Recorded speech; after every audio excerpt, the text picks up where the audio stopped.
Bilang isang babae, anong klaseng kasal ang gusto mong mangyari sa'yo? Tulad ng may mababango at naggagandahang bulaklak sa paligid. Kumikisap na mga palamuti at kulay pulang carpet na iyong lalakaran papunta sa lalaking naghihintay sa'yo sa harap ng altar. Hindi mapigilan ni Adele na mapaluha habang naririnig ang mayamos at nakakapagpagabag damdaming musika. Hindi niya mayalis ang kanyang mga mata sa lalaking nasa kabilang dulo ng carpet na kanyang nilalakaran. Hindi maisip ni Adele kung gaano sila katagal naghintay ni Francis para mangyari ang araw na to. Paano? Ikaw nang bahala sa dalaga namin, Francis. Malaki ang tiwala ko na hindi mo siya pababayaan. Kung sakali man na mapagod ka na sa kanya, huwag mo pa rin siyang sanang susukuan. Huwag niyong hayaan na masira ng ganun-ganun lang ang relasyon niyong dalawa. Makakaasa po kayo, Ma. Pa, ako na pong bahala kay Adele. Iingatan at mamahalin ko siya ng higit pa sa ipinaparanas niyo sa kanya. Nagkatinginan sina Francis at Adele. Nagngitian sila bago sila iwan ng kanilang mga magulang upang simulan na ang seremonya ng kanilang kasal. Habang pinapakinggan ang bawat salitang binibitaw ng pastor sa kanilang harap, hindi maiwasan ni Adele na maging emosyonal dahil sobrang kaligayahan. Dumating na ang araw na pinakahihintay niya. Ang makaisang dibdib, ang lalaking matagal nilang pinapangarap. Bago natin ipagpatuloy ang kasalan ni Francis at Adele, tumayo na ang mga taong nais itigil o tutol sa seremonya na nangyayari ngayon. Mahinang nataw sina Francis at Adele na sigurado na silang tuloy na tuloy ng kasalan. Pastor, wala na akong makakapigil sa amin ni Adele. Kaya nga po, Pastor, magpatuloy na po tayo. Francis! Nakangiting lumingon sina Adele sa kanyang kapatid nang tumayo ito at magsimulang maglakad palapit sa kanila. Sa hindi malamang dahilan, bigla na lang kinutuban ng hindi maganda si Adele. Mahina siyang tumawa upang alisin ang kaba sa kanyang dibdib. Ate, anong problema? Nakangiti niya pang tanong dito dahil hindi niya maintindihan ang nangyayari. Nagsisimula na rin ang bulungan ng kanilang mga bisita kaya napalalok na lang si Adele. Adele, I'm sorry. Hindi niya maintindihan ang nangyayari hanggang sa magulat na lang lahat nang bigla nilang nawala ng malay ang kanyang kapatid. Ate Thalia! Napatakbo na lang si Adele palapit sa kanyang ate. Napuno ng pag-aalala ang kanyang dibdib, lalo na nang makita nilang umaagos sa dugo mula sa hita nito. Oh my God! Thalia, gumising ka! Anong nangyayari sa anak ko? Padaanin niyo kami! Dadalhin natin siya sa ospital! Nagkakagulo ang mga tao na sa nangyari. Hindi na rin alam ni Adele ang kanyang gagawin kaya sumama na rin siya kina Francis upang dalhin sa ospital ang kanyang ate. Nawala na sa kanyang isip ang kasal na Francis dahil sa insidenteng nangyari. Magiging maayos lang si ate, di ba? Oo naman. Malakas si Ate Thalia. Hindi yun mabilis sumuko kaya magiging ayos ang lahat. Ano bang nangyari sa anak natin? May sakit ba siya? May hindi ba siya sinasabi sa atin? Huwag kang mag-isip ng mga negatibong bagay. Paglabas ng doktor, malalaman natin kalagayan ni Thalia. Sa ngayon, kumalma muna tayo at magdasal na sana'y walang seryosong sakit ang Thalia natin. Napatingin na lang si Adele sa kanyang mga magulang na labis ang pag-aalala sa kanyang kapatid. Kitang-kita sa mukha nito ang takot sa kung anong pwedeng mangyari sa Ate Thalia niya. Yung kasal natin. Pwede namang mamaya yun kapag nalaman natin kalagayan ni ate. Maaga pa naman at naiintindihan ng mga tao kung bakit siglang naantalang seremonya. Ngumiti si Adele kay Francis para iparating sa lalaking ayos lang siya kahit na ang totoo ay nagguguluhan na siya. Hindi niya alam kung bakit pero bigla na lang siyang kinabahan na may hindi magandang mangyayari nung araw na yon. Napatayo silang lahat ng lumabas ng doktor na tumingin kay Thalia. Mabilis nilang sinalubong to para malaman nila ang kalagayan ng kanyang kapatid. Doc, kumusta pong kapatid ko? Ayos naman ang mga vital signs niya. Pero nakitaan namin siya ng mga komplikasyon sa katawan. Tulad na lang ng pagbaba ng potassium at pagbaba ng bilang ng mga red blood cells niya dahil sa gamot na ginagamit niya. Gamot? Hindi po nagme-maintenance ang anak ko. Wala po siyang sakit, Dok. Sigurado po kami na malusog po ang anak namin. Huwag po tayong magpanik. Ayusan po ang anak ninyo. Kailangan niya lang ng maayos sa pahinga at bumawi ng lakas para sa batang nasa sa kanyang sinapupunan.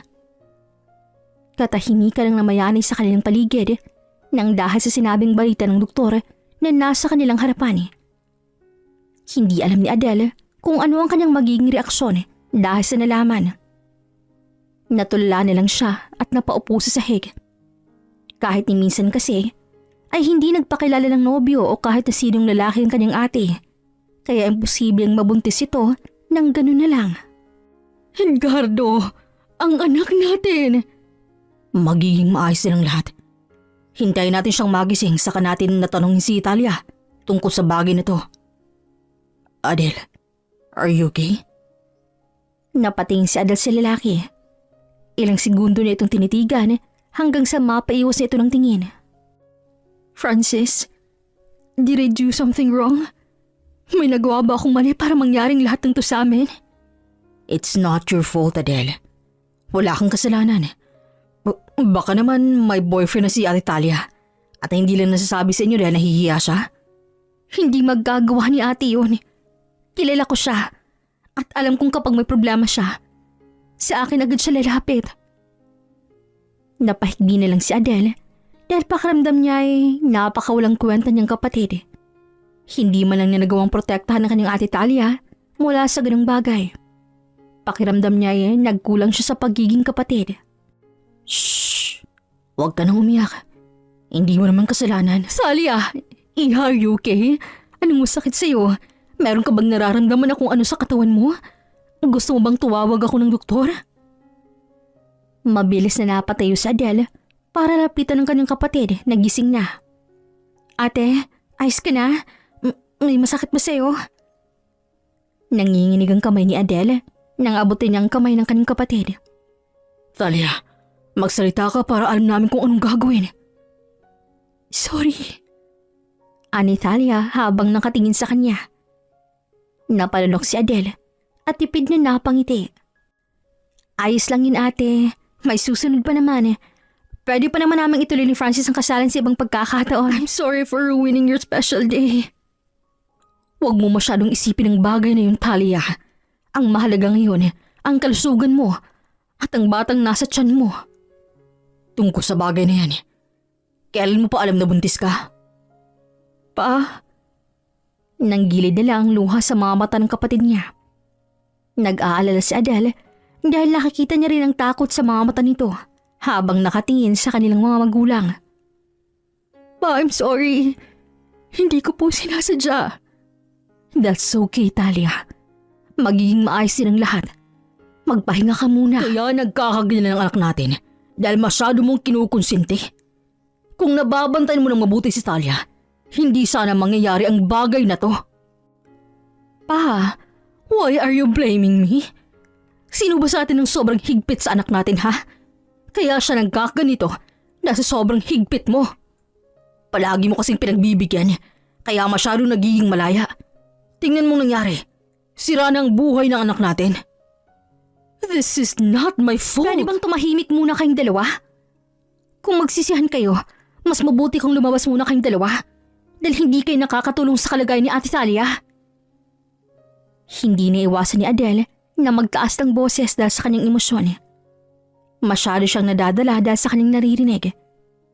Hindi niya inaasahan na magkakaganon ang kanilang mga magulang dahil sa kanyang kapatid. I'm sorry. Hindi ko sinasadya. Hindi ko po ito ginusto, Ma. Pa. Ate, magpahinga ka muna. Adele, hindi ko sinasadya. I tried my best to... hindi ko na alam. I'm so sorry. Baka makasama sa baby mo. Natigilan na lang si Adele nang mapahaguluhol ang kanyang Ate Talia. Patuloy lamang ito sa pagsusori sa kanya. Sa hindi malamang dahilan, ay bigla nilang kinabahan si Adele. Ate, I'm so sorry, Adele. Please listen to me. Hindi ko sinasadya. Sinubukan ko naman pero hindi ko talaga nagawa, Adele. Patawarin mo ko. Yumakap sa kanyang babae at napahagulo na lang kanyang balikat. Hindi alam ni Adele kung bakit bigla nilang sumikdo ang kanyang puso. Unti-unti ay may nabubuong bagay sa kanyang isip pero ayaw niyang tanggapin. Ayaw niyang paniwalaan. Parang imposible. Pero nung tumingin siya kay Francis, parang doon niya naintindihan ang totoong nangyayari. Inalis niya ang kamay ng kanyang ate na nakayakap sa kanya. Saka ito tiningnan ng walang buhay. Sinong ama nang dinadala mo? I'm sorry. Hindi yan ang sagot na gusto kong marinig. Ayusin mong pagsagot. Sinong ama ng anak mo? Sumagot ka! Adele, your voice. Huwag mong sigawan ng ate mo. Naririnig niya pa ang pagsaway ng kanyang ina sa kanya. Pero hindi niya ito pinansin at nagpapatuloy sa pagtatanong kay Thalia. I'm asking you, sinong nakabuntis sa'yo? Sagutin mo ako. I don't need your pity. Adele. She's not answering. Tinatanong ko kung sinong lalaki nakabuntis sa kanya. Dahil hindi pwede yung ganito. Bakit hindi mo kausapin ang mahinahon ng kapatid mo? Francis. Parang nanlamig ang buong katawan ni Adele nang marinig niyang magsalitang muli si Thalia. Gulat siyang napatingin dito. Luhaan ang mga mata nito habang nakatingin sa kanya at parang ayaw niya nang marinig ang mga susunod nitong sasabihin. Si Francis, siyang ama ng dinadala ko. Bata pa lang sina Adele at Thalia, alam na ni Adele na mas pinapabura ng ate niya. Mas madalas na ito ang nakakatanggap ng mga magagaring regalo mula sa kanilang mga magulang. Mas napapansin at napupuri din ito ng maraming tao. At lahat ng gusto ng ate Thalia niya ay nakukuha nito. Pero hindi naman niya inakala na pati ang minamahal niyang lalaki ay magagawa nitong kuhanin sa kanya. Dahan-dahan. Pinanood ni Adele kung paano alalayan ni Francis ang ate niya. Nakadi-discharge lang sa ospital. Dito ka muna sa baba magkwarto. Palilipatin ko muna si Adele sa taas. Sa kwarto mo. Ayos lang ba yun sa'yo, Adele? May iba pa ba akong pagpipilian? Natahimik ang lahat dahil sa lamig ng kanyang boses. Hindi na kayang magpanggap ni Adele. Hindi niya na kayang tiisin ang lahat ng nangyayari sa kanyang kapaligid. At hindi niya na rin kayang umakto na parang walang nangyari. Tiningnan niya si Francis na ngayon ay nakatingin sa kanya. Kung anong gusto niyo, gawin ninyo. Kahit naman magsalita ako, pakikinggan niyo ba ako? Hindi naman, di ba? Sobra ka na ha. Ano man gusto mong iparating ha? Tumatabil yung dila mo ha. Ganun na ba ang tingin niyo sa akin? Hindi ba pwedeng nasaktan ako kaya ako nagkakaganito? Total, nandito na rin naman tayong lahat. Mag-usap-usap na tayo. Kasi hirap na ako. Hindi ko na kayang umakto sa harap ninyo. Naayos lang ako. Na walang bigat dito sa dibdib ko habang tinitingnan si Ate Thalia. Na okay lang sa akin ang nangyayari ngayon. Napahikbi nilang si Adele dahil sa bigat ng kanyang nararamdaman. Hindi niya na kayang kimkimin ang mga yun. Ano, Ate Thalia? Okay ka na ba? Masaya ka ba kasi sa wakas? Sa wakas, nakuha mo ulit yung gusto mo? Mga bata pa lang tayo. Ako na ang palaging nagpaparaya. Ako ang palaging nagbibigidaan sa atin. Dahil sa ating dalawa, ikaw ang palaging tama sa mata ni na mama. Pero ni minsan ba, nakarinig ka ng panunumbat o reklamo mula sa akin? Wala naman, di ba? Adele, ano bang sinasabi mo? Ano naman bang kaartingan yan, ha? Gusto mo bang sabihin na hindi kami pantay tumingin ng papa mo? Hindi ba, ma? Favorite ni papa yung sa ate. Mga bata pa lang kami. Hindi niyo na ako binigong iparamdam sa akin na mas mahal niyo siya. Na mas mahalaga siya kaysa sa akin. Na mas kakampihan niyo si ate sa lahat ng pagkakataon. That's not true. Totoo yun, pa. Nung mga bata pa lang kami, sa tuwing uuwi ka, si ate lang yung may pasalubong tapos ako. Wala. Ipapalinis mo sa akin yung sapatos mo kasi sabi mo, Magaling ako sa ganun. At si ate hindi pwedeng madumihan yung mga kamay niya kasi gagaspang yung malambot niyang palad. Oh my God, Adele! Maliit na bagay lang yun. Maliit na bagay. Naalala niyo ba nung inaapoy ako ng lagnat? Sabi ko hindi ko kaya na sobrang sama ng pakiramdam ko. Pero wala sa inyong pumansin sa akin. Walang nag-alaga sa akin dahil mas nag-alala pa kayo kay Ate Talia. Ninasugatan lang dahil sa pagkakadapa niya. Maliit na bagay lang yun ba para sa iyo, ha, Ma? Paano pa yung magtitesis ako? Tapos nasira yung laptop ni ate. Sinabi niyo sa akin na ibigay ko sa kanya yung laptop ko kasi walang magamit si ate. Sinubukan kong ipaliwanag sa inyo na mahalaga yung thesis ko. Pero naggalit kayo sa akin at tinawag niyo pa akong walang utang na loob. Wala lang sa inyo yun, Ma? Pa? Tapos ngayon, nabuntis ng mapapangasawa ko si ate. May narinig ba kayo? Wala pa rin. Nilang sabi niyo, mas kailangan ni ate si Francis dahil magkakaanak na sila. Pero wala kahit ni isa sa inyong nagtanong kung ayos lang ba ako. Kung ayos lang ba sa akin yung ginawa niyong desisyon? Tinanong niyo ba ako kung ano bang nararamdaman ko? Kung gusto ko na bang mamatay? Kasi kung tatanungin ako, gustong gusto ko nang mawala sa mundo na to para lang matapos yung sakit na nararamdaman ko. Adele, I'm sorry. Hindi ko man lang magawang ipakita sa inyo kung anong nararamdaman ko ngayon. Durog na durog ako. Sobrang nasaktan yung puso ko pa. Kailangan ko ng tulong, Ma. Pero naalala niyo ba ako? Hindi pa rin. Dahil mas inaalala niyo pa rin si Ate Talia. Mas importante pa rin siya. Mas kakampihan niyo siya kahit na yun ang kabagsakan ko. Adele, I didn't know. Paano niyo nga malalaman kung palagi na kay Ate Talia ang atensyon ninyo? Nakalimutan niyo na may isa pa kayong anak na nangangailangan din ng atensyon at pagmamahal ninyo.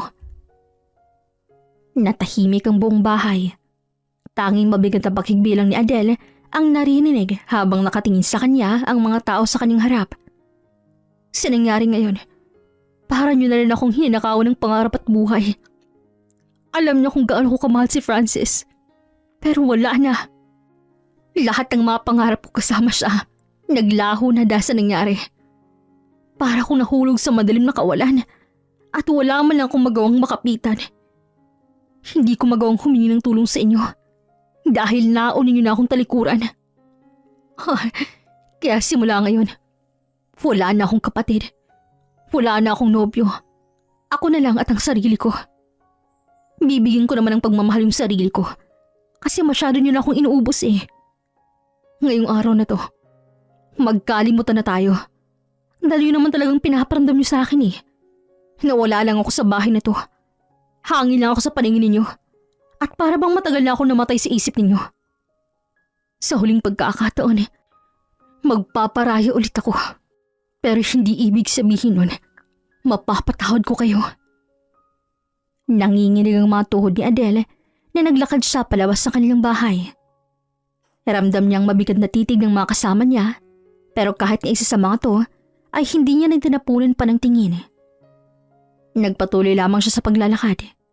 Hindi niya na alam kung saan siya dadalhin ng kanyang mga paa. Ang importante sa kanya ngayon, ang makalayo sa mga taong nanakit sa kanya ng husto. Isa pa. Napayukyok si Adele matapos tunggay ng alak na binigay sa kanya ng waiter kanina. Ma'am, lasing na po yata. I'm not drunk. Bigyan mo pa ako ng alak. Pero ma'am, wala po kayong kasama. Anak ng leche. Bigyan mo pa sabi ako ng alak. Wala kang pakialam kung may kasama man ako o wala. Basta bigyan mo ako ng alak. Putik naman. Hanggang dito ba naman hindi niyo magawang pagbigyan ako, ha? Ano? Kailangan ko pa bang papuntahin sa Ate Talia rito para magdala kayo ng alak? Napahikbi na lang si Adele bago mapadukmo sila mesa. Ibigay mo yung gusto niya. May narinig si Adele na lalaking nagsalita. Naramdaman niya rin ang presensya nito na naupo sa kanyang tabi.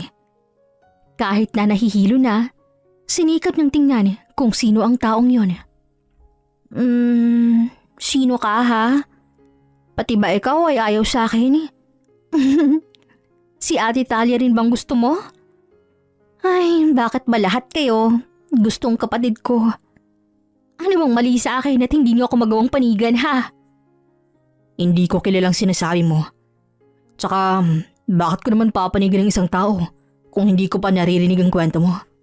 It's unfair, you know. Pero bakit ganun? Ginawa ko naman lahat. Maganda naman ako, di ba? Mabait ako. At alam ko sa sarili ko yon. Binigay ko yung best ko para sa relasyon naming dalawa. Pero wala. Talo pa rin ako. Yung ate ko pa rin ang nagustuhan niya. Tumulo ang luha sa kanyang mga mata habang nagkakwento sa lalaking hindi naman niya kilala. Ilang taon na kami. Pero pakiramdam ko kulang pa rin yun para makuha kong lahat ng pagmamahal ni Francis. Pero ang galing niya. Dahil kahit ni minsan hindi niya iparamdam sa akin na kulang ako. Na hindi ako yung babaeng pangarap niya. Na ayaw niya sa akin. Kasi araw-araw yung pinaparamdam sa akin na kamahal-mahal ako. At ang tanga ko. Kasi nahulog ako ng ganyan. Oh, tapos? Yun. Hanggang dumating ang araw ng kasal naming dalawa. Alam mo yun, ha? Wedding. Kasal yun. Doon nag-iisang dibdib yung dalawang taong nagmamahalan. Pero ang nangyari sa amin, nagbunyagan ng sekreto. My sister, our wedding wrecker. Nabuntis lang naman siya ng fiancé ko. Funny, right? Nagulat si Adele nang bigla nalang tumawa ng nakakainsultong lalaki na katabi niya. Nagsalubong ang mga kilay niya bago duruin ng lalaki. Hoy! Hindi ako nagbibiro. Totoo yung kwento ko. Kahit na sumama ka pa sa bahay namin. Pinagpalit nga kami ng kwarto eh. Kasi bawal lang siya sa taas. Kaya kinuha niya naman yung kwarto ko sa baba. Naniniwala ko sa lahat ng sinasabi mo. Hindi ko lang maiwasang na matawa. Because I believe true love never exists in this world. Naniniwala ako ng isang tao. Darating sa buhay natin para kuhanin ang loob natin. And after they get what they want, iiwan nila tayo na parang walang nangyari. Karamihan sa inyong mga babae, may hidden agenda. May gusto lang makuha sa aming mga lalaki, kaya sila lumalapit sa amin. Hoy! Sira ulo ka ha? Hindi lahat ng babae katulad ng sinasabi mo. Hindi lang yaman mo ang gusto namin. Totoo ang true love. And I can prove it to you. Grabe ka magsalita sa aming mga babae. Bakit? Kayo na nga tong malalaki na grabe sa panliligaw sa aming mga babae. Tapos sa huli, paluluhain nyo lang pala kami. Kung totoong sinasabi mong true love, bakit nandito ka ngayon? Bakit nagpapakalising ka dahil sa lalaking hindi ka nagawang panindigan dahil nabuntis lamang nitong kapatid mo? Natahimik si Adele at saglit nakapatitig sa lalaking nasa kanyang harapan. Hindi niya alam pero kumukulo ang dugo na rito. Naiinsulto siya sa mga pinagsasabi nito sa kanya. Totoo ang true love. Kaya kong patunayan sa'yo yon. May girlfriend ka ba? Wala. At wala akong balak magmahal ng babae. Bakla ka pala eh. I'm not. Ay, bakit nga ba kita kinakausap? You're a drunkard woman. Hindi sabi ako lasing eh. Sige, ganito. Gumawa tayo ng kasunduan. Anong kasunduan naman? Paiibigin kita para mapatunayan ko sa'yo na totoong true love. Ipaparamdam ko sa'yo ang tunay na pagmamahal. At kapag nangyaring bagay na yon, kailangan mo makisama sa akin. Kailangan mo akong tulungang ipamukha sa bakula kong ex na hindi siya kawalan sa buhay ko. Magsama silang dalawa ng kapatid ko, no? Pareho silang pangit. Napabuntong hininga lang si Adele bago siya nakaramdam ng antok. Namimigat ang talukap ng kanyang mga mata hanggang sa mawalan niya siya ng balanse at mapasanda sa lalaki na nasa tabi niya. Bakit ang unfair ng mundo? Am I a bad person? Of course not. You're not. I know. Alam na alam ko kung gaano ka kabait. Unti-unti nang lumalalim ang kanyang paghinga. Kinakain na rin ng antok ang kanyang sistema hanggang sa hindi niya na nga napigilan. Pero bago pa man siya tuluyang mahulog sa malalim na pagkakatulog, narinig ng muling nagsalita ang lalaki sa kanyang tabi. You should sleep, Adele. May deal pa tayong dalawa. Hindi alam ni Adele kung ano na ang masunod na nangyari. Para siyang nawala ng malay at nagising na lang sa kwarto na hindi pamilyar sa kanya. Napabalikwas siya at agad sinuri ang kabuuan ng silid na kinalalagyan niya. Shucks! Nasaan ako? Nakidnap ba ako? Halala, nakuha bang bataan? Pinakiramdaman niya ang kanyang sarili at nakahinga naman siya nang maramdaman niya nga ayos lang siya at walang nawawala sa katawan niya. Pero napahiga na lang siya ulit nang maramdaman niya ang sakit ng kanyang ulo. Ay, ang sakit ng ulo ko. That's normal. Ilang bote ba naman ang alak ang nilaklak mo kagabi?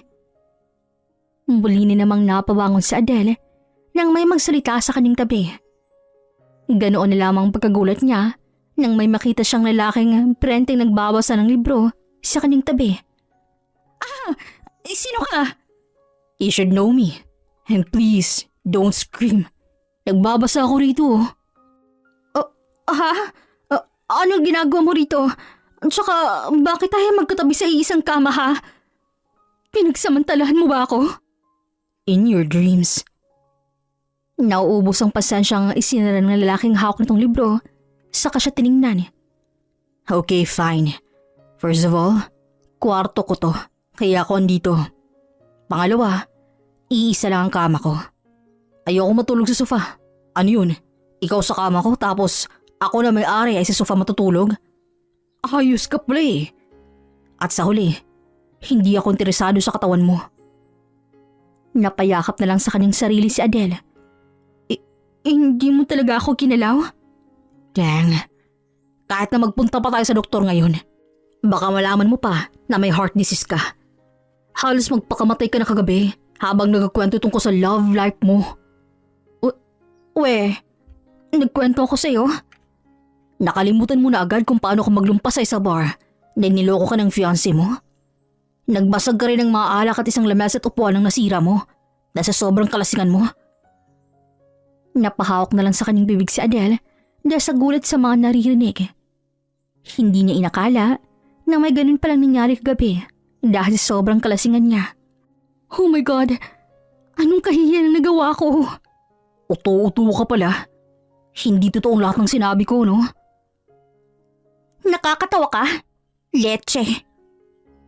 Inirapan niyang lalaki saka nagdadabog na bumaba mula sa malambot na kama nito. Nasaan bang labasan dito sa bahay mo? Aalis na ako. Baka kasi mandilim ang paningin ko at masakal lang kita riyan. Kumain ka muna. Masasakit ang ulo mo kung babiyahe ka ng walang naman ng tiyan. Gustong tumanggi ni Adele dahil parang di niya kayang tagalin ang ugali ng lalaking kaharap. Pero naramdaman niya ang paghilab ng kanyang tiyan. Kaya wala siyang nagawa kung hindi ang sumama sa lalaki na hindi pa rin niya kilala. Naunang maglakad ang lalaki at habang nasa likod nito, halos kuminang ang kanyang mamata sa ganda at laki ng bahay nito. Wow! Sa'yo lahat to? Yeah? Lahat ng nakikita mo'y sa akin. At lahat na nang aabot ng paningin mo ay pagmamayari ko. Napaismid lang si Adele dahil nayayabangan siya sa lalaki habang sinasabi nito ang mga yun. Napapairap na lang siya pero sa pag-iwas niya ng kanyang mamata, isang tao ang hindi niya inaasahan na makikita niya sa lugar na yon. Adele? What are you doing here? Natigilan si Adele at napatingin sa lalaking gulat ang mukha habang nakatingin din sa kanya. Do you know each other? Mr. Toretto, magandang araw po. Opo, magkakilala po kaming dalawa. Fiancé. The wedding is off, Francis. Nakalimutan mo na ba? Natahimik ang kaharap ng lalaki dahil sa sinabi niya. Uuwi na pala ako. Nawalan na ako ng ganang kumain. Is that so? Nagpahanda pa naman ako ng pagkain para sa'yo. Dahil alam kong napagod ka kagabi. Salamat na lang. Ikaw na lang kumain ng mayon. Kung ganun, ipahapatid na lang kita kay Francis pauwi sa inyo. Hindi na sumagot si Adele. Inalis na rin niya ang kanyang mama sa lalaki. Handa na siya siyang tumalikod nang hawakan ng lalaking kasama niya ang braso niya. Yumuko ito palapit sa tenga niya upang bumulong. Don't forget our deal, Miss Adele Santiago. Napatigalgal si Adele lang dahil sa ginawa nito. Napatingin lang siya sa lalaki nang tumayo ito ng tuwid para tingnan siya ng malalim. Ilang segundo lang ang tinagal noon hanggang sa tinalikuran na silang lalaki at nagmarcha papunta sa kung saan. Naramdaman ni Adele ang malamig at nanginginig na kamay ni Francis na humawak sa kanyang braso para hilahin siya palabas ng bahay na yon. Bitawan mo nga ako. Hindi mo na ako pagmamayari para umakto kasarap ko ng ganito. At sino nang nangmamayari sa'yo? Yung boss ko? Adele, bakit kayo magkasama ni Mr. Toretto? Anong pakialam mo? Kailangan mo pa bang malaman ang dahilan ko? Bakit? Sino ka ba ha? I'm your fiancé. Tulad nga ng sinabi ko, the wedding is off. Ano sa tingin mo? Magpapakamartir pa rin ako sa'yo. Ipapaalala ko lang, Francis. Nabuntis mo si ate. Magiging ama ka na. May responsibilidad ka na. Wala nang dahilan para umakto ka pa sarap ko ng ganyan. Napangisi na lang si Adele bago tumulo ang luha sa kanyang mga mata. Huminga siya ng malalim at mabilis na pinawi ang luha na kumawala sa kanyang pisngi. Ilang taon nga ulit tayong magkasama, Francis? Adele. Ilang taon tayo nagmamahalin, Francis. Alam mo kung anong pinagdadaanan ko sa buhay, sa pamilya ko, at alam mo rin kung anong meron sa amin ni Ate Talia.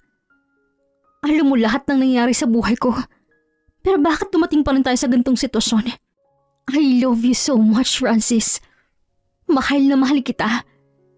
Kulang pa bang nararamdaman ko sa iyo? No. Mahal na mahal din kita, Adele. Hindi ko magawang ipaliwanag yung nararamdaman ko sa iyo dahil hindi ko na nagawang sukatin yon. Kung totoo yung sinasabi mo, bakit nagawa mo pa rin patunayan sa akin na mas importante sa inyo si Ate Talia? Bakit siya pa rin ang nanalo? Bakit nakuha pa rin niya sa akin ikaw? Sabihin mo sa akin, Francis. Dahil hindi ko na alam. Hindi ko na alam. Para na ako nawawala sa sarili ko. Pakiramdam ko tatakasan ako ng bait, Francis. Sinubukan siyang lapitan ni Francis. Pinaghahampas niya lang ito. Dahilan para mapatras lang ulit si Francis. Alam mo ba kung ano yung pakiramdam na parang wala kang kakampi sa buong buhay mo? Alam mo ba yung pakiramdam na para kang nakalutang sa kawalan at hindi mo alam kung saan ka kakapit o pupunta kasi wala kang malapit na matakbuhan? Alam mo ba yun ha, Francis? Alam mo ba yun? Wala kang pinagkaiba sa kanila. Pareho lang kayo. Buong buhay ko mag-isa ako, Francis. Alam mo ang tungkol sa bagay na yan. Kaya nung dumating ka, sobrang saya ko. Pero pati ikaw, tinalikuran din ako. I'm sorry, Adele. I'm really sorry. No. Ayaw na kitang makausap, Francis. Ayoko munang makitang pagmumukha mo. Huwag mo muna akong lalapitan at kakausapin. Dahil hindi ko magawang sikmurain ang kahayupang ginawa mo sa akin. Hindi na kita kayang tingnan tulad ng dati. Kaya pwede ba? Hayaan niyo muna ako. Hahanapin ko muna yung sarili ko. Uunahin ko muna ang sarili ko. Hindi na hinintay ni Adele na makapagsalita pa ulit si Francis at tinalikuran niya na ito. Kahit na ang boses na presensya ng lalaki ay hindi niya na magawang matagalan dahil labis siyang nasasaktan. Ilang linggo na simula nang mangyaring insidente sa buhay ni Adele. Kapag nasa bahay siya, parang hangin lang ang mga tao sa paligid niya kahit napilit siyang nilalapitan ng kanyang Ate Talia. Adele, hindi ka raw kumain kagabi? Kain ka na. Nagluto si Mama ng ulam. Favorite mo yung adobo, di ba? Pinadagdagan ko talaga kay Mama ang niluto niya kasi alam ko na mapaparami ang kain mo. Nakangiting lumapit sa kanya si Talia na may dalang pagkain. Halata ng umbok ng tiyan nito, kaya binaling na lang ni Adele ang atensyon sa ibang bagay. Baka pumayat ka niyan, dapat hindi ka nagpapalipas ng gutom. Baka rin magkasakit ka. Sabay na tayong kumain, gusto mo? Ganito tayo ng mga bata pa tayo, di ba? Palagi tayong sabay kumain. Hindi pa rin nagsasalita si Adele at ginawa pang abala ang kanyang sarili. Mukhang nararamdaman ng kanyang kapatid ang panlalamig niya rito. Adele, pwede ba tayong mag-usap? Ilang linggo na kasi tayong hindi nag-uusap eh. Miss ka na ni ate. Ano pa bang pag-uusapan natin? Okay na, di ba? Nasa iyo na si Francis. Kayo nang magpapakasal niyan eh. Hindi na ako pamagin-nasa yung dalawa. Nagbigay daan na ako at nagparaya ulit. Ano ba kailangan nating pag-usapan? Adele, kung mahal mo talaga si Francis, okay lang sa akin eh. Kaya kong buhayin mag-isang magiging anak namin eh. Ituloy ng kasal niyo. Ayos lang sa akin ang bagay na yun dahil sa'yo naman talaga siya na inagaw mo. At kahit nasabihin mo yan, hindi mo pa rin magagawang alisin sa isip kung ginawa niyo sa akin. Hindi na babalik ang dati. Hindi na magiging normal ang lahat. Mabuti na yung ganito na hindi tayo nag-uusap. Binitawan ko ng relasyon natin bilang magkapatid. So stop trying so hard to get close to me again. Dahil imposible na iisip mo. Tumayo si Adele para iwan ang kanyang kapatid, pero natigil siya nang magsalita itong muli. Alam mo ba kung bakit ako na ospital? I tried to get rid of the baby. Dahil alam ko na ganito ang mangyayari sa ating dalawa. Ilang gamot ng pampanaglag ang ginamit ko para lang hindi ako makasira ng relasyon ng dalawa ni Francis. But I failed. I'm such a failure. Mas gugustuhin ko mawala ang bata sa sinapupunan ko kaysa mawala ang kapatid ko, Adele. Nagpantig ang tenga ni Adele, kaya naman nilapitan niyang kanyang ate at malakas itong sinampal upang magising ito sa kahibangan nito. Gumising ka sa kabaliwan mong yan. Kung ginawa mo ang bagay na yan, mas lalo ko tang hindi patatawarin. Anong kinalaman ng inosenteng nilalang sa pag-iisip mo ng ganyan, ha? Panindigan niyo ang desisyon niyong yan. Dahil kung ako ang tatanungin, mas mabuti ng ganito tayo kesa madami ang batang nasa sinapupunan mo. Tiningnan niya ulit si Talia bago niya talikuran at iwan upang pumunta sa kanyang kwarto. Narinig niya pang pagtawag nito sa kanya habang umiiyak, ngunit hindi niya na ulit tiningnan ng babae. Gustuhin niya mang umusad niya, hindi niya magawa dahil hanggang nakikita niyang mga taong nanakit sa kanya, pakiramdam niya mas lalo lang siyang nababaon sa kalungkutan at kadiliman. Masama ba akong tao kung magagalit ako sa sarili kong pamilya? Ha? Tiningnan ni Adele ang lalaki sa kanyang harapan na para bang wala itong pakialam sa kanya. Hindi niya alam pero natagpuan na lang niya ang sarili na bumalik sa bahay ni Romano. Galit ako sa pamilya ko dahil dinala nila ako dito sa gantong estado ng buhay. Ang totoo nga niyan, parang wala naman akong pamilya dahil all this time, mag-isa lang ako. Tapos? Ang pangit mo talagang kausap. Interesado ka ba talaga sa mga sinasabi ko o pinapapunta mo lang ako rito para malibang ang boring mong buhay? I'm listening. Hindi. Hindi ka naman nakikinig. Sawa ka na ba sa mga problema ko, ha? Ikaw naman kaya magkwento. Huy, kilala mo pala ako, ha? Hindi mo naman sinasabi. Nanlalamang ka masyado. Yes, I know you. Palagi kang kinukwento ni Francis sa akin kung paano siya magpropose sa'yo at kung gaano kanya kamahal. Actually, nandun ako sa kasal ninyo at nakita ko mismo ang mga nangyari. Kaya pala, ha? Nandun ka sa kasal namin? Teka, ano bang pangalan mo?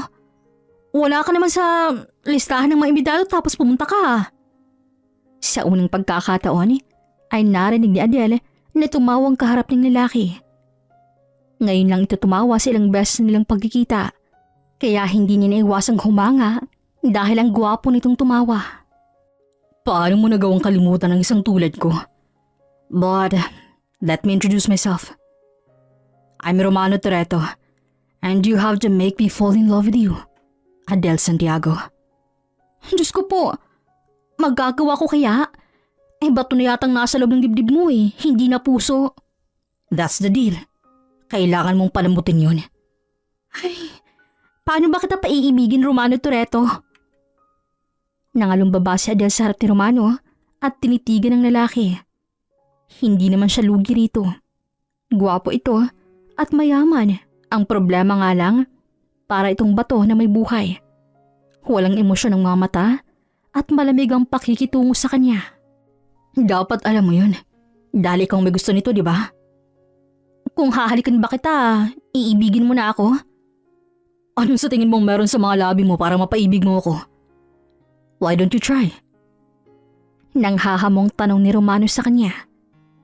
Napangisi na lang si Adele bago siya tumayo at lumapit sa lalaki at yumuko para paglapitin ang kanilang mga muka na halos magdikit na ang kanilang mga labi. Mukhang hindi inaasahan ni Romano ang kanyang ginawa dahil kita niya ang gulat sa mga mata nito. Kung ang matigas na tinapay nga ay lumalambot sa mainit na kape, ikaw pa kayong nagmamatigas lang? Ngumiti si Adele bago kindatan si Romano. Kinuha niyang kanyang mga gamit para pumunta na sa kanyang trabaho. Napapadalas ang pagpasyal niya sa bahay ni Romano dahil sa naging deal nilang dalawa. Sa ganung paraan, saglit na nakakalimot sa kanyang mga problema si Adele. Kahit na kung minsan ay nakikita sila ni Francis na magkasama, parang wala na yun kay Adele. Dahil siguro masyado siyang nasaktan at naging manhid na siya. Wala ka na bang balak umuwi sa inyo? Tanong ng lalaki isang gabi nang sa bahay nito siya umuwi. Pagod na binaksang ni Adele ang kanyang katawan sa sofa. Mas malapit ang bahay mo sa trabaho ko kaysa sa bahay namin, kaya dito na lang ako. Okay, kung bahala. Alam mo, ang nonchalant mo. Paano ka nga magugustuhan niya kung ganyan kakasungit kalamig? Para akong kumakausap ng bangkay sa tuwing kaharap kita eh. What do you mean by that? Na hindi ang mga tao sa paligid mong mag-a-adjust para magustuhan ka. Kailangan mo ring makisama. Kailangan mo rin silang intindihin. Pero kung minsan, nakakapagod yung intindihin ng ibang tao, di ba? Tumingala si Kisame si Adele at inalala ang lahat ng pagsasakripisyo niya sa buhay. Napabuntong hininga na lang siya bago muling tingnan ng lalaki na hindi na nakasagot sa kanya. Kaya mas masarap sa pakiramdam yung may sarili kang buhay. Walang nakakalam sa mga nangyayari sa'yo kasi huminto ka ng mag-alala sa kung anong sasabihin nila sa'yo. But sometimes, it's okay to ask for help from others. Lalo na kapag hindi mo na kaya. Nga pala, tungkol sa sinabi mo nung nakaraan tungkol sa pagiging masamang tao dahil galit ka sa pamilya mo. Hindi totoo yun. Hindi ka masamang tao. I understand you. Naiintindihan ko ang pinanggagalingan ng galit mo. And your feelings are valid. Your reasons are understandable. So, you're not a bad person, Adele. Yung mga taong nanakit sa'yo, sila ang totoong masasama. Tiningnan ni Adele si Romano dahil sa napakalalim ng nais itong iparating. Ang mga mata nito ay nangungusap na tila may gusto ring sabihin. Tila nag-uusap ang kanilang mga mata. Hindi na muling nagsalita ang kanyang mga labi hanggang sa mapansin nilang unti-unti na naglapit ang kanilang mga muka. Nagdunggulan ang kanilang mga ilong hanggang sa magdampi na ang kanilang mga labi. Are you falling in love with me? No. I'm just teaching you how to kiss someone. Tumayo si Romano at naglakad na palayo sa kanya. Go get enough sleep. Sobra ng paglaban, Adele. Oras na para magpahinga muna. Pinanood ni Adele na makalayo si Romano sa kanya bago niya hawakan ang kanyang mga labi. Mariin lang siyang napapikit dahil pakiramdam niya hindi si Romanong nahuhulog kung hindi siya mismo. Good morning. Natigilan si Adele nang pagpasok niya sa dining area ay hindi lang si Romano ang nandoon. Good morning. May bisita ka. Anong ginagawa mo dito? Alam ba ni na mama at papang andito ka? Hindi ka umuwi kagabi. Nag-alala ako, Adele. Akala ko kung ano nang nangyari sa'yo. Hindi pa naman nasisira ang ulo ko para magpakamatay ng dahilan sa paniloko niyo, di ba? Umuwi ka na. Sana ay hindi ka na nag-abala na pumunta rito. Nagsayang ka lang ng oras. Lalagpasan na sana ni Adele ang kanyang kapatid nang tumayo ito para humabol sa kanya. Adele, umuwi ka na. Nag-aalala rin sila mama sa'yo. Kung hindi pa nalaman ni Francis na andito ka, hindi na namin alam ang gagawin namin. Ano ba? Sinabi ko nang umalis ka na. Nakita mo ng ayos ako, di ba? Ano pa bang gusto mo, ha? Malakas sa binawi ni Adele ang braso niya mula kay Talia at galit na tiningnan ng babae. Buntis ka at alam mong delikadong lumabas sa'yo ng ganito.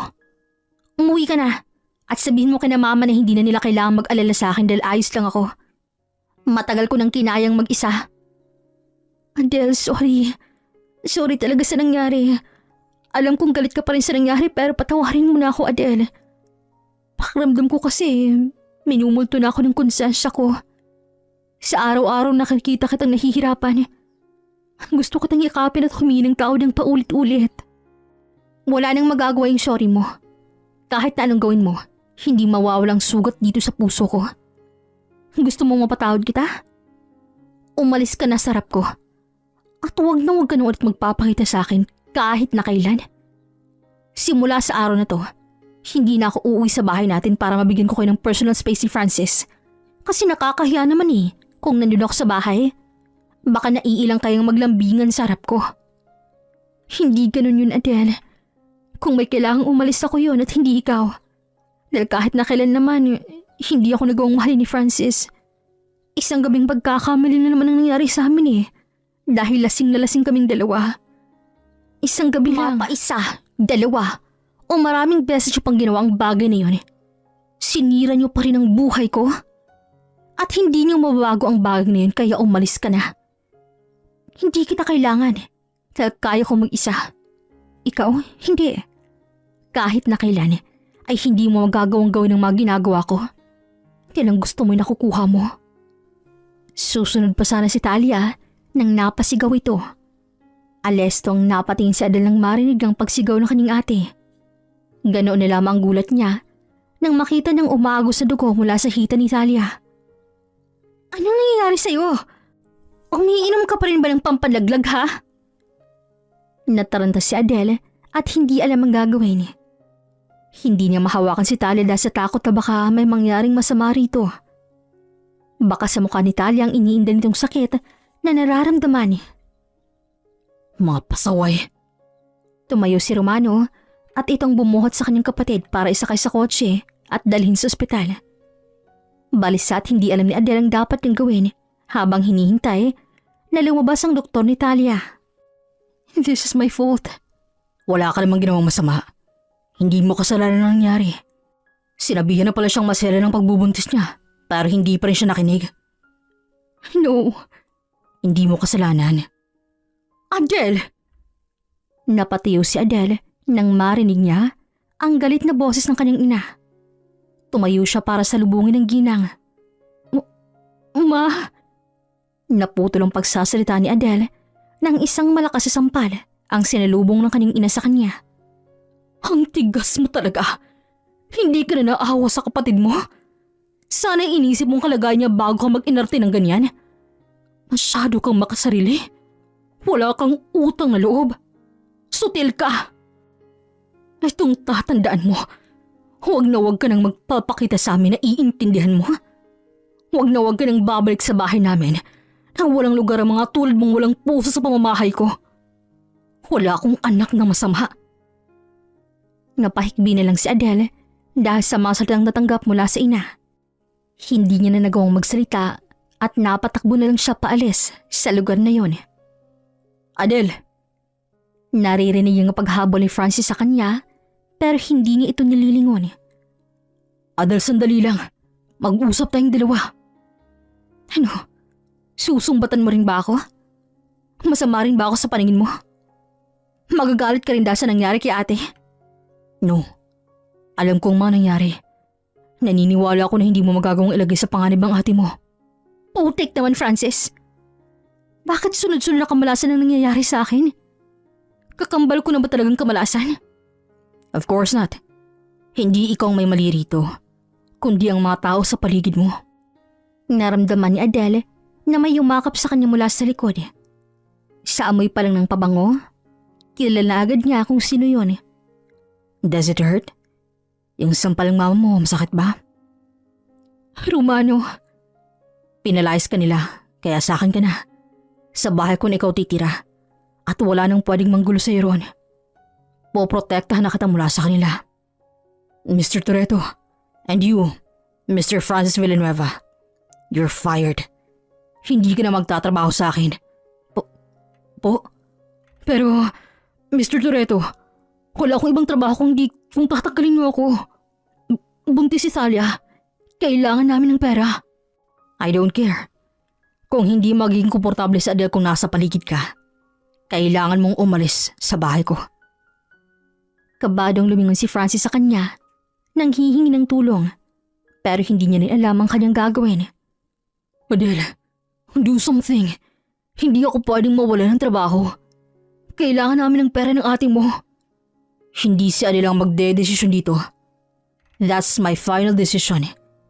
Hindi ka na magpapakita sa bahay ko bukas kung ayaw mo ako mismong kumaladkad sa'yo palabas sa pamamahay ko. Putya, yan bang ipapalit mo sa akin, Adele? Ganyang lalaki bang gusto mo? Walang puso. Alam mo, Adele, kung gaano ko kaayos sa lalaking yan. He's my insecurity. Pero siya pa rin ang napili mong ipalit sa akin. Totoo nga ang sinabi ni Mama.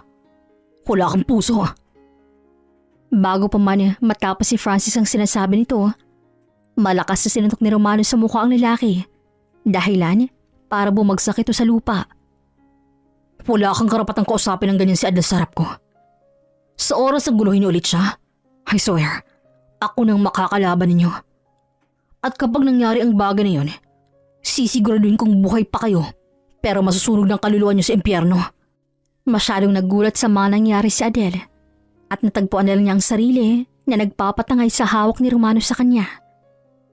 Mabigat ang paghinga nito ng bitaw ng lalaki ang kanyang kamay. Napapasok lang ito sa buhok gamit ang mga daliri. I'm sorry. Masakit ba? Wala sa sariling tanong niya sa lalaki.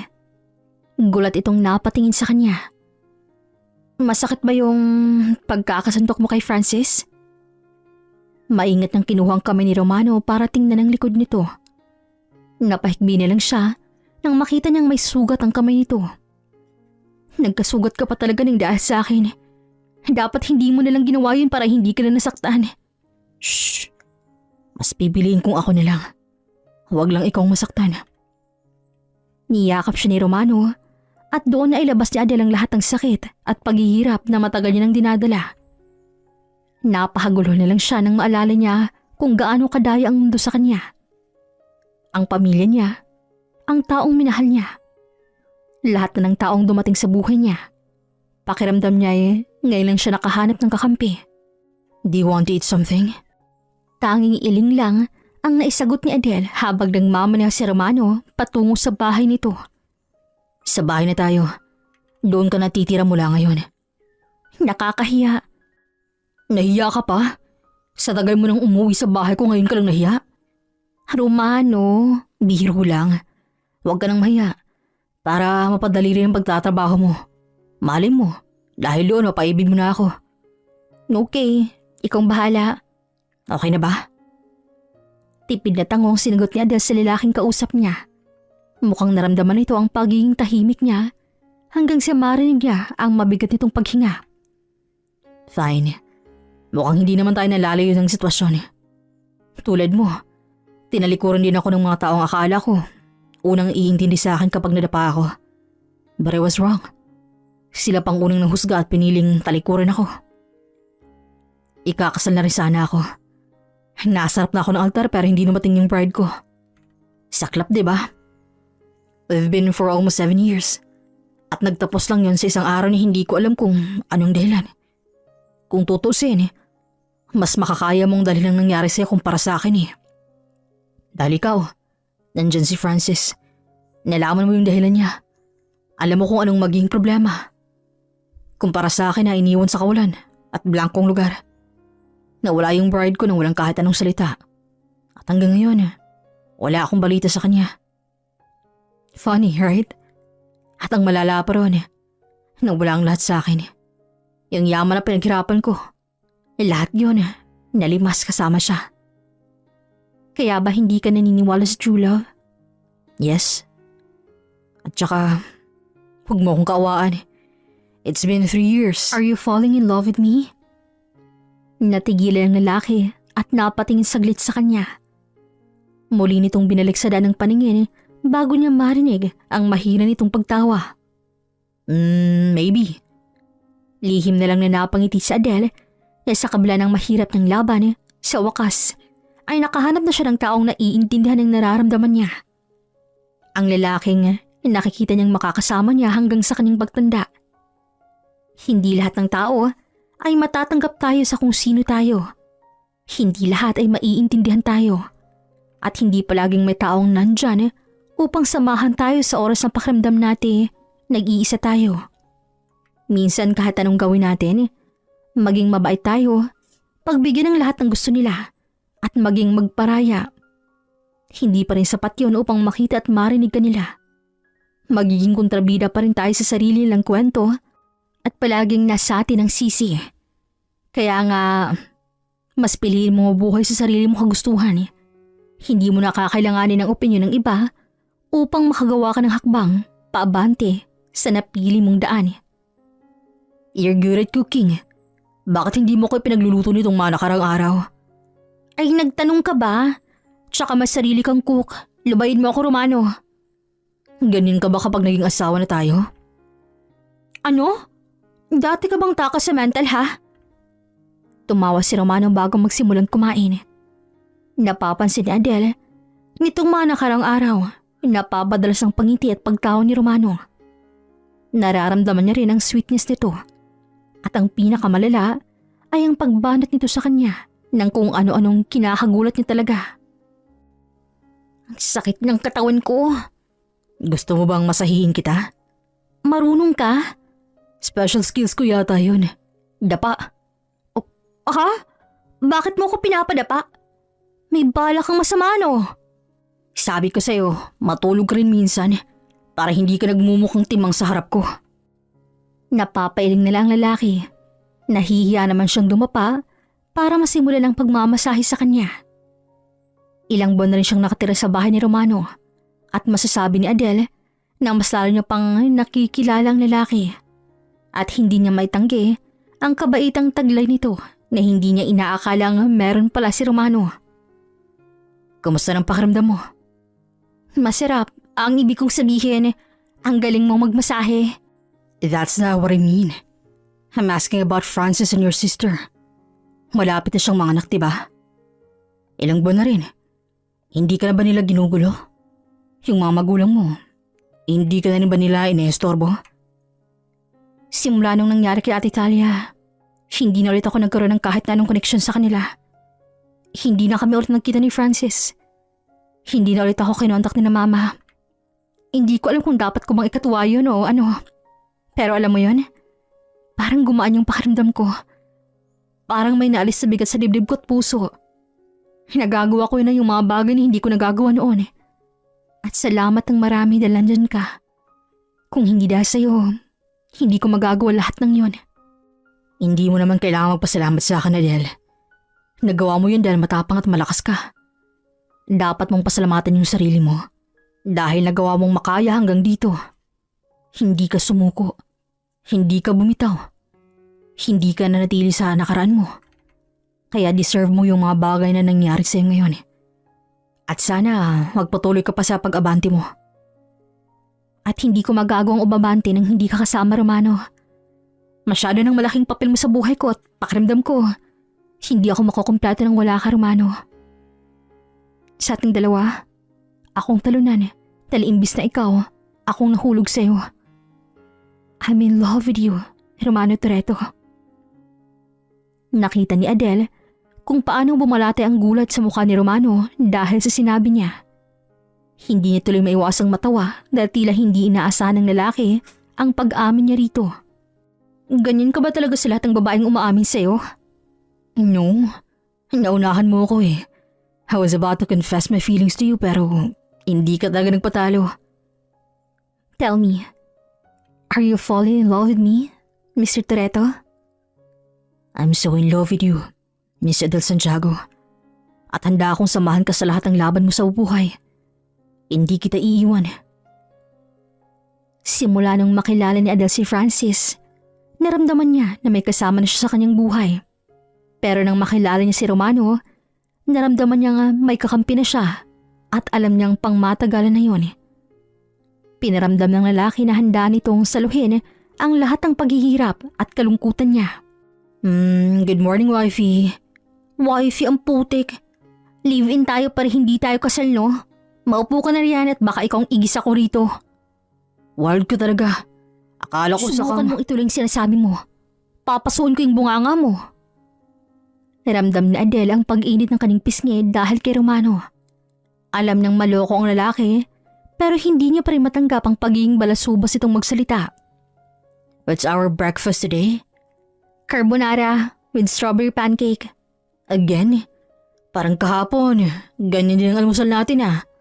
Hoy, carbonara with chocolate pancake naman yun no. Magkaiba ang flavor nila.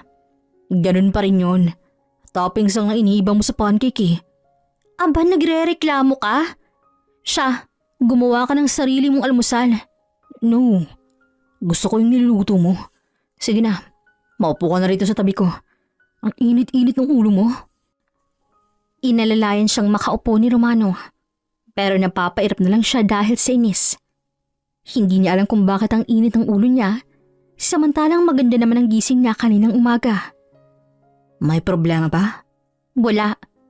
Bakit ka nakasimangot? I'm joking, Adele. Gusto kang niluluto mo. Kaya na puro pang carbonara ingredients at pancake mixtures lang. Ang stock natin dito sa kitchen ay walang problema sa akin. Hindi nga ako galit. Wala rin akong problema. Pwede bang tumahimik ka muna? Naiirita ako sa pagmumukha mo eh. Umayos-ayos ka ha?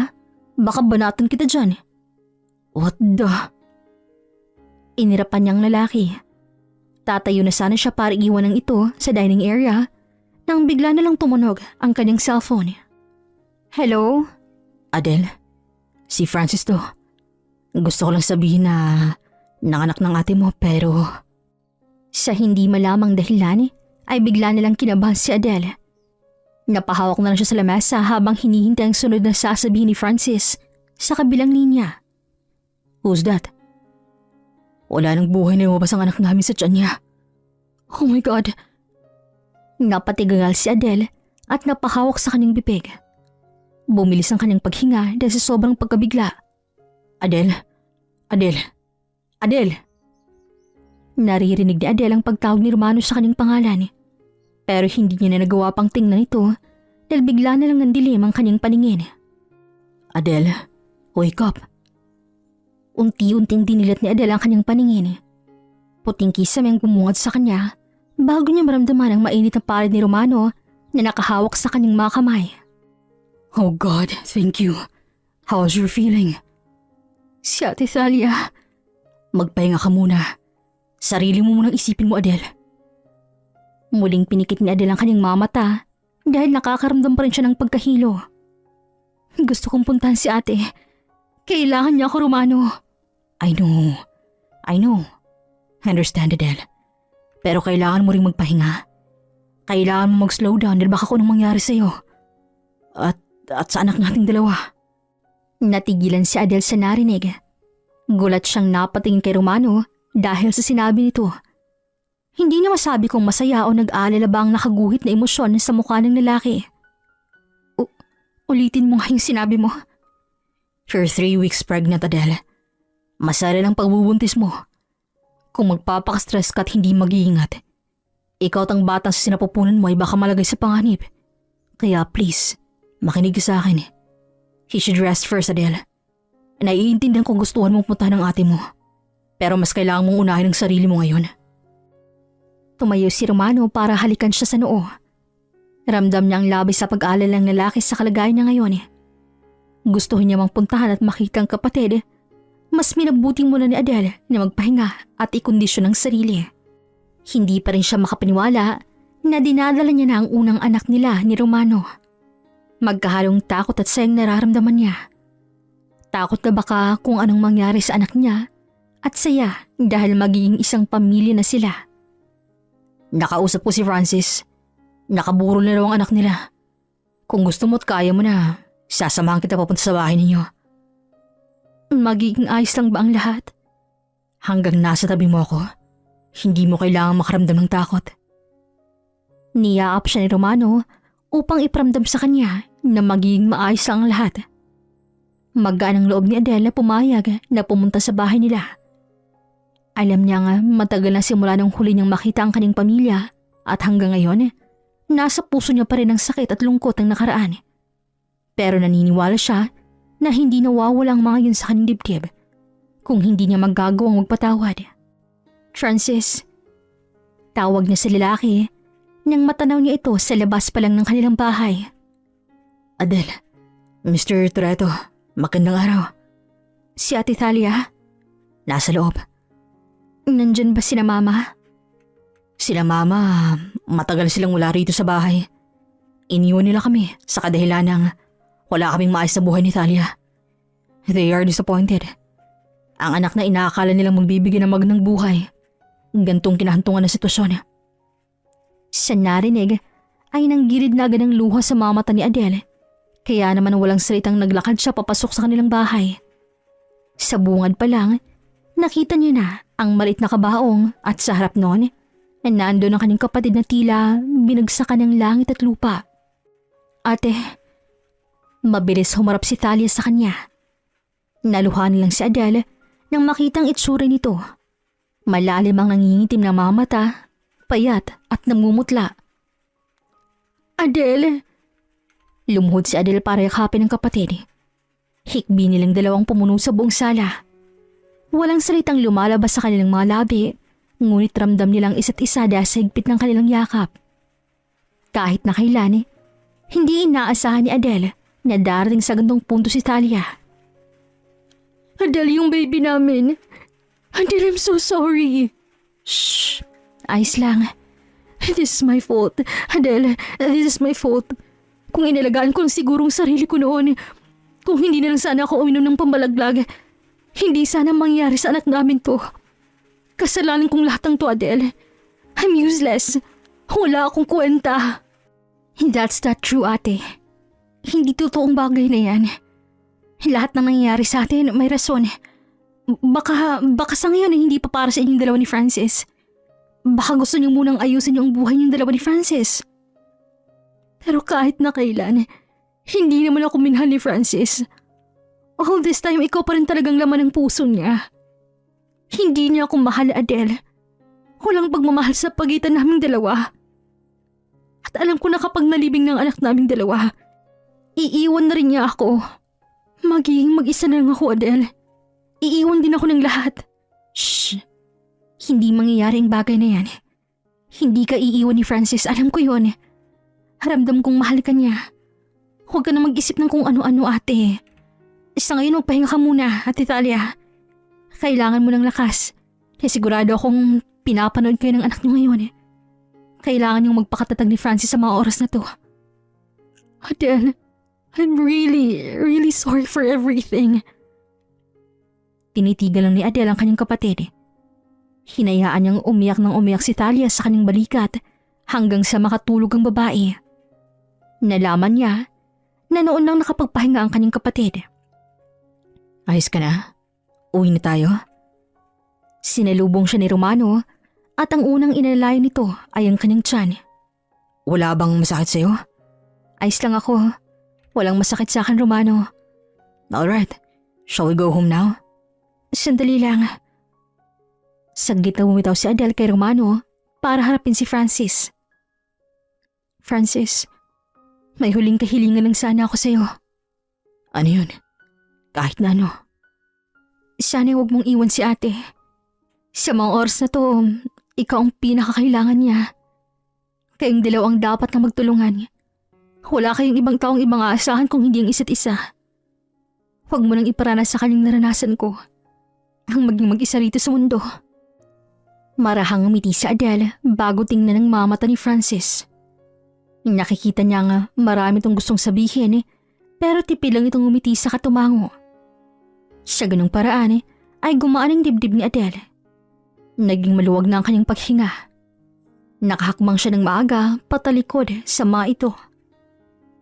Sana may time na makapag-banding kami ulit ni ate. Dahil matagal bago siya makapag-move on sa nangyaring to. I will support you. Kung alin sa tingin mo ang makakabuti sa inyo, susuportahan kita. Pero hinay-hinay lang ha. At baka kung mapano naman kayo ng anak natin. Oo naman po. Nag-iingat po kami ng mabuti ni baby. Dapat lang. Magpapaksal pa tayong dalawa. Natigilan si Adele dahil sa sinabi ni Romano. Ayaw niyang mag-assume. Ayaw niyang tumalon sa konklusyon na walang kasiguraduhan. Pero ang tibok ng kanyang puso'y kakaiba. Simula nung nangyari sa kanila ni Francis, nagkaroon na siya ng takot sa kasal. Adele, will you marry me? I'm scared. Yun ang mga salitang lumabas sa kanyang bibig nang marinig niya na mismo kay Romano ang bagay na yun. Pareho tayong may takot sa kasal. Pareho tayong naiwan sa kawalan. At ngayon na magkasama tayo, gusto kong alisin ang takot sa mga puso natin. Gusto kong patunayan na hindi lahat ng kasal ay nakakatakot. I want to marry you, Adele. I want to make your dreams come true. Malaki ang tiwala ni Adele kay Romano. Alam niya na hindi siya nito bibiguin. Naniniwala siyang hindi na mauulit ang nangyari sa kanila noon. Pero hindi niya magawang matalo ang takot sa kanyang puso. At isang paraan lang ang nakikita niya upang mawala ang takot na yun. Ang sumubok muli at patunayan ang sinabi ni Romano na hindi lahat ng kasal ay nakakatakot. I will marry you, Mr. Toretto. Isang punong-puno ng pagmamahal na halik ang ginawa ni Romano sa kanyang mga labi. Labis na kaligayahan nilang dalawa. Naging mabilis ang preparasyon sa kanilang magiging kasal dahil ayaw ni Adele na malaki ng tiyan niyang magsusuot ng wedding gown. Huminga ng malalim si Adele nang bumukas ang malaking pinto sa kanyang harapan. Nagsimula na rin ang mangyamyo sa musika na pumupuno sa kanyang paninig. Mababa kasi ng labis na kaligayahan sa mukha ng mga taong dumalo sa kanilang kasal. At sa dulo ng simbahan, nakita niya si Romanong seryosong mukha na nakatingin sa kanya. Ganda. Bulong ni Romano sa kanya nang makarating na siya sa harap nito. Napairap na lang si Adele bago magpunas ng mga luha. Epal ka naman. Nagmumomit na ako rito Sorry, I just can't take my eyes away from you.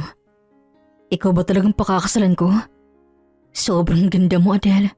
Oh, stop it, Romano. Pinapayak mo lang ako lalo Napahikbi na lang ulit si Adele dahil sa sobrang saya. Ayaw niyang maniwala na nangyayari ang bagay nito. Kung babalikan ng lahat ng manangyari sa kanya, hindi niya maiwasang makaramdam ng labis na kaligayahan dahil sa wakas, makukuha niya na ang happy ending niya kasama ang lalaking pinakamamahal niya. Everything will be fine. Try to calm down, Adele. Kinakabahan ako. Parang may hindi magandang mangyayari Masyado ka lang nag-iisip ng kung ano-ano. Baka nga. Huminga ng malalim si Adele saka pinilit pakalmahin ang sarili. Mas tinuon niyang pansin sa pangyayari sa kanilang paligid hanggang sa dumapo ng seremonya sa pagtutol sa kanilang kasal. Sa lahat ng andito ngayon, kayo'y may oras upang tumutol sa kasalan ni Romano at Adele. Tumayo lamang kayo at sabihin ang inyong pagtutol. Humigpit ang hawak ni Adele sa kamay ni Romano. Tahimik ang buong simbahan. Walang balak gumawa ng kahit anong ingay.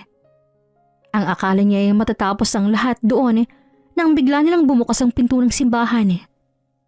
Nanlamig ang buong katawan nang makita silang isang sopistikadong babae na naglalakad palapit sa kanila. Oh, not now. Sino siya, Romano? Parang nagliliyab ang katawan ni Adele dahil sa sobrang nerbiyos. Romano Toretto. So, the rumor is true. You're getting married. Did I made in time?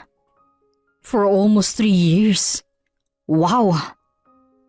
Nagulat si Adele ang bitaw ni Romano ang kanyang kamay at walang lingon-lingon na naglakad ito palapit sa babae na hindi niya kilala kung sino. Romano? Romano, saan ka pupunta? Yung kasal natin, Romano! Pero hindi siya pinansin ng lalaki. Kapag kuwan, ay napansin ng kamay nito nakakuyom at tila galit na galit. Tutol! Dumagundong ang boses ni Romano sa buong simbahan. Iramdam ni Adele ang galit ni Romano sa mga oras na yun. Adele, mirror yourself. May tiwala ko kay Romano. Alam kong hindi niya hahayaang masirang araw na to. Nilapitan na siya ng kanyang ate. Nakita niya rin na kasama ni Romano si Francis para ilabas ang babae sa simbahan. Sino yun? Siyang ex ni Romano. Nakulong siya ng halos 3 taon at ngayon lang nakalaya. Sisirain niya bang kasal namin? No way. Hindi niya magagawa ang bagay na yun, no? Alam ko na gagawa si ni Romano at Francis ng paraan. Magtiwala ka lang sa mapapangasawa mo. Tumulo na lang kanyang mga luha dahil nasasaktan siya. Pakiramdam niya ay buong mundo ng kanyang kalaban. Pakiramdam niya ay kinukonda talaga ang kaligayahan niya. Hindi siya hahayaang maging masaya ng kapalaran. Why are you crying? Hindi ba naman tapos yung kasal natin eh? Masisira yung makeup mo. Napatingala si Adele at doon niya nakita si Romanong nag-aalala habang nakatingin sa kanya. Mas lalo siyang naiyak. Shh! Tayo ko na riyan. Hinihintay na tayo ni Father oh. Akala ko umalis ka na. Akala ko iniwan mo na ako, Romano. Bakit ko naman iiwan ng babaeng mahal na mahal ko? Inalalayan siyang makatayo ni Romano. Pinunasan din ito ang kanyang nabasang mukha dahil sa luha. Muli silang humarap sa altar bago nila narinig ang malakas na palakpakan ng mga tao. Father, ituloy na po natin ang kasalan. Walang tumutol kaya itutuloy ko ng seremonya. Humigpit ang pagkakahawak na Adele sa kamay ni Romano. She's Maricar, my ex-girlfriend. Gusto niyang ipatigil ang kasal dahil gusto niyang bumalik ako sa kanya. But we're done. Our relationship is over. And I don't love her anymore. Because I already have you. You're my world, my life, and my everything. I can see myself without you, Adele. Ikaw lang babae na gusto ko makasama hanggang sa huli kong huminga. Humarap si Romano sa kanya upang itaas ang belo sa kanyang ulo. Romano Toretto, tinatanggap mo bang maging kabiyak ang babaeng nasa iyong harapan at makasama sa hirap at ginhawa ng iyong buhay? I do, Father. At ikaw naman, Adele Santiago, tinatanggap mo bang maging kabiyak ang lalaking nasa iyong harapan at makasama sa hirap at ginhawa? I do, Father. You are now husband and wife. You may now kiss your bride. Napangiti na lang si Adele nang walang sinayang na segundo si Romano at agad na siyang hinalikan. Ngayon, nararamdaman ni Adele ang labis na kaligayahan sa isiping silyado ng kasal nilang dalawa ni Romano. Naging mapait man ang kanilang nakaraan, ngunit naging matagumpay naman ang kanilang kasalukuyan. Ilang beses man silang nadapa, patuloy pa rin siyang bumangon upang magtagpuan ang isa't isa. Hanggang dito na lamang po. Maraming salamat sa pakikinig.